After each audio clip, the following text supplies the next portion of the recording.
In front of me is OPPO A15s, and let me show you how to clear browsing data on this device.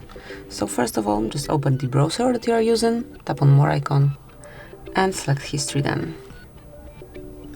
And here mark clear browsing data, and you can pick basic or advanced options here.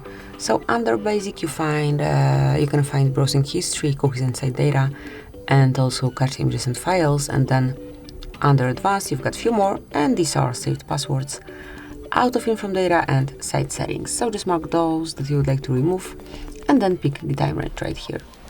And as you can see, you can choose last hour, past 24 hours, 7 days, 4 weeks, or all time. I will go with all time, and then just tap on clear data. And that's it, that will be all. You've just cleared your browsing data.